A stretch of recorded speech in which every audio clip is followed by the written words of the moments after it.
Hi అండి. ఈరోజు కోనసీమ భద్రాచలంగా ప్రసిద్ధి చెందిన గొల్లల మావిడాడలో శ్రీ కోదండ రామస్వామి వారిని దర్శించుకోవడానికి అయితే వచ్చాము.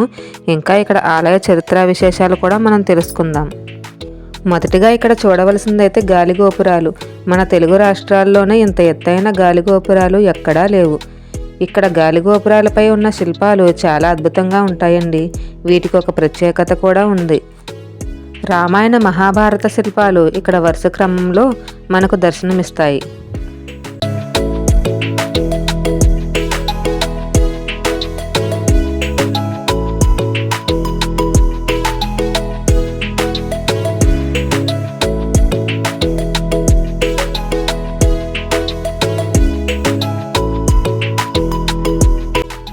ఇక ఈ గుడి నిర్మాణానికి వస్తే ఈ శిల్పాలు చూసారా ఎంత అద్భుతంగా కనిపిస్తున్నాయో కదా.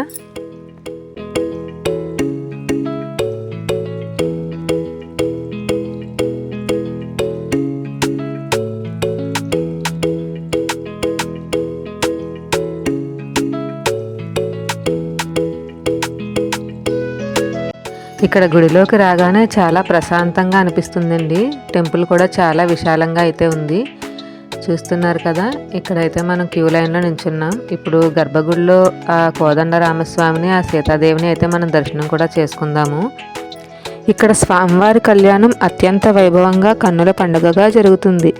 ఇక్కడ స్వామివారిని కోరిన కోరికలు తప్పక నెరవేరుతాయట. నెక్స్ట్ వచ్చేసి టికెట్ తీసుకుని మనం గోపురం పైకి ఎక్కడానికి అయితే వెళ్దాము.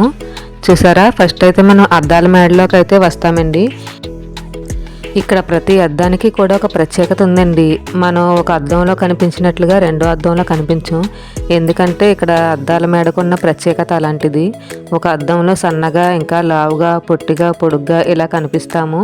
ఇదే ఈ అద్దాల మేడకున్న ప్రత్యేకత. ఇది గూగుల్లో సెర్చ్ చేస్తే ఇండియాలోనే మొదటి ప్లేస్గా అయితే మనకు చూపిస్తుందండి. ఇంకో ప్లేస్ వచ్చేసి జైపూర్లో అయితే ఉందండి. ఈ అద్దాల మందిరాన్ని 1975లో అయితే నిర్మించారు. ఇది శ్రీవారి పవలింపు సేవకు గుర్తుగా అయితే ఇక్కడ నిర్మించారు. ఇక్కడైతే పవలింపు సేవ అయితే జరుగుతుందండి. ఇక్కడ పవలింపు సేవకి వచ్చి స్వామివారిని దర్శనం చేసుకుని ప్రదక్షిణ చేసి ఏదైనా కోరిక కోరుకుంటే ఆ కోరిక తప్పక నెరవేరుతుందని ప్రతీతి. ఇప్పుడైతే మనం గోపురం పైకైతే ఎక్కుతున్నాము. చూస్తున్నారు కదా, ఇక్కడ నుంచి మనకి గొల్లల మావిడాడ ఊరంతా కూడా చాలా అద్భుతంగా కనిపిస్తుంది. ఇంకా ఇక్కడ శిల్పాలు కూడా చాలా బాగా కనిపిస్తున్నాయండి.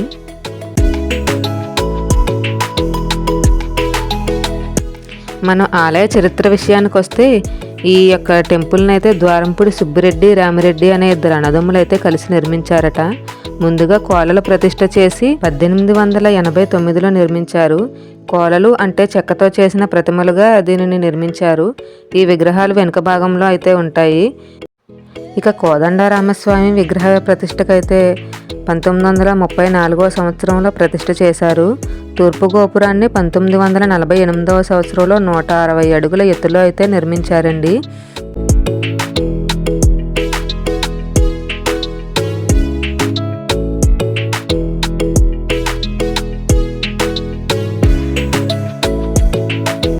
ఇక ఈ పశ్చిమ గోపురం విషయానికి వస్తే 1956వ సంవత్సరంలో 200 అడుగుల ఎత్తులో అయితే ద్వారంపూడి ఆదిరెడ్డి గారు అయితే నిర్మాణం చేశారండి. ఇదైతే 11 అంతస్తులు ఉంటుంది.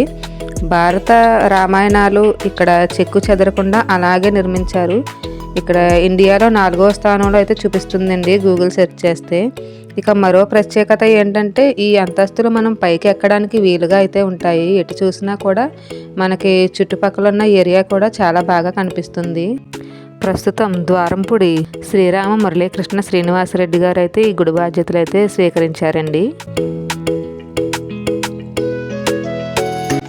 ఇక్కడ శిల్పాలను చూస్తే ఎంతో అద్భుతంగా ఉన్నాయి కదండి. ఈ శిల్పాలను చూస్తే పూర్వకాలంలో దేవతలు లేదా మహర్షులు నిర్మించారని అనుకుంటాం. కానీ ఈ గోపురం మాత్రం ఈ తరం వారు నిర్మించారంటే నమ్మశక్యం కాదండి. అంత అద్భుతమైన శిల్పాలు ఈ గోపురాలపై మనకు దర్శనమిస్తాయి. ఈరోజు కోనసీమ భద్రాచలంగా ప్రసిద్ధి చెందిన ఈ గొల్లల మావిడాడ కోదండ రామస్వామి వారిని దర్శించుకోవడం మీకు చాలా ఆనందంగా ఉందని అనుకుంటున్నాను. చూస్తున్నారు కదండి, ఎంతో అద్భుతమైన శిల్పాలు. ఇక్కడ కథనాలు మనకి దృశ్యాలు అయితే కళ్ళకు కట్టినట్లుగా కనిపిస్తున్నాయి.